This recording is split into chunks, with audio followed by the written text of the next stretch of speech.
Do you have the Janome 9480 or 9410 and you're just curious on how to wind the bobbin properly and how to thread it?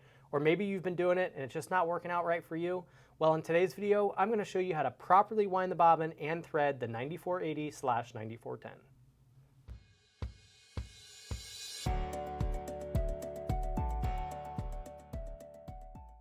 Hey guys, it's David from Gigi's Fabric Shop, home to Janome Junkies and Juki Junkies. And in today's video, I'm going to show you how to wind and thread your Janome Memory Craft 9480/9410. Both machines will have the same process in winding the bobbin and threading the machine. Let's get started. Okay, so the first step to a successful bobbin winding and threading of your machine is putting your spool in your spool holder the proper way. So in today's video, I have two spools of thread to choose from. I'm going to be using the Glide, but I wanted to have this Mettler thread here just for an example. When you're laying your spool in here, it is important to actually inspect your spool and understand which way it's supposed to be facing with the thread coming off. Some threads, spools look very similar in diameter on both sides, so it's hard to tell. However, there's usually one side that is more smooth and without extra little pieces of plastic, like right here. This is where you would actually store your thread on the Mettler. So you don't want that over here because it's just another place for your thread to get hung up on and wrap around. So I would want to lay this spool in like this. And again, this applies to many different brands. So make sure you're laying it in the right way. I've had customers put it in the wrong way with spools that have much jaggeder edges here, and the thread just doesn't come off nice and smooth, and it causes tension issues. So that's number one. The next thing you're going to want to do is make sure you choose the right size spool cap. The spool cap is what goes on the end of the spool, holding it onto that thread guide, and it's important to make sure that it's always be smaller in diameter. You never want it to be bigger than your spool.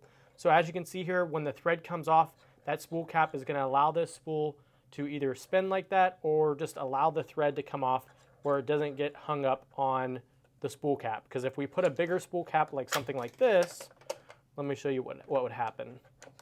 Now when it's coming off, it's having to go around a bigger area, and it just gives another spot for it to get hung up on. So I like to pick something smaller. You don't want to put them on like that because then it could wrap around like that. So you just always want to make sure that it's as seamless as possible and that the thread can come off as easy as possible. So let's just go ahead and show you what I do with my Glide spool. I'm going to go ahead and put that in just like this. Make sure it's seated all the way back. And then I'm going to pick my smallest spool cap and I'm going to put it in like this and push it down. And that'll actually allow the thread to just nicely come off. What your goal is to make sure that that thread, when you pull on it, you feel no resistance whatsoever. So as you can see, when I pull on this thread, it falls off this spool with ease. I actually feel absolutely no resistance. On this spool, with this one, I felt a little bit more resistance, so there might even be, the smaller spool cap might actually be the better solution on this, even though the other one was smaller in diameter, just to kind of hold this thing tight so the spool of thread comes off nice and easy. So that's step one. That's extremely important. Right size spool cap and the way it's laying in your machine. So now let's go ahead and start winding the bobbin. What you're going to want to do is you're going to want to follow these steps. These machines lay it out very easy for you. So we have number one, we have a little scattered line that goes directly over here, which goes to another scattered line, which indicates that it's the bobbin winding path. So we're going to go underneath this little thread guide here, around, back around. And when you go into this area, there's a tension disc, and that's important for your thread. You should feel tension when you pull this thread this way, and that's going to give you the proper tension when winding your bobbin. And then what you're going to do is you're just going to grab your thread, go through a small little hole on your bobbin, just like that. You're going to pull it up, and then you're going to bring it over to your bobbin winder. You're going to push it down onto your bobbin winder, and you can always give it a little pull, making sure that it's coming off nice and evenly, making sure it's still in that tension disc and it feels nice and tight. Now you're just going to push this over. The machine's going to say bobbin winding mode. You're going to go ahead and press start. What I like to do is let it wind for a couple seconds, and then I'll go ahead and stop the machine and snip this thread, and then I'll continue to thread my bobbin. Now when you're watching your bobbin spool up, it's important to make sure that it's not only nice and tight looking, but it's also going up and down, and this is a good time to inspect that the thread is just falling right off of your spool and winding directly onto your bobbin nice and evenly. You'll know that your thread is not coming off your spool nicely if you're seeing it get hung up on the front around the spool cap area. So just make sure that it is coming off nice and evenly. I cannot stress that enough. I see that issue so many times. So when your bobbin's done on this machine, it'll just still make the sound and your bobbin will just stop spinning. You're gonna go ahead and press stop on your machine. It's gonna stop the bobbin winding motor. You can push it over. You can pull this off, and there is a cutter right here. And it's super sharp. It cuts your thread nice and clean. And now you want to do a little squish test. And so this is an important step to making sure your bobbin is evenly and the tension is right. So what I like to do is inspect, making sure it's nice and even. And then I go ahead and squish on it a little bit with my fingers, making sure it's not squishy. And also you can kind of see through this window.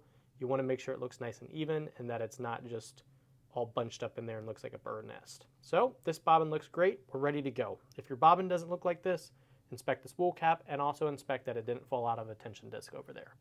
Now it's time to thread our machine. I like to just get my thread falling down in the front here. I'm going to go ahead and follow the same steps as if I was almost bobbin winding. Remember, the dotted line is your bobbin winding path. The solid line is your threading path. We're going to follow number 1, going behind this little metal bar here.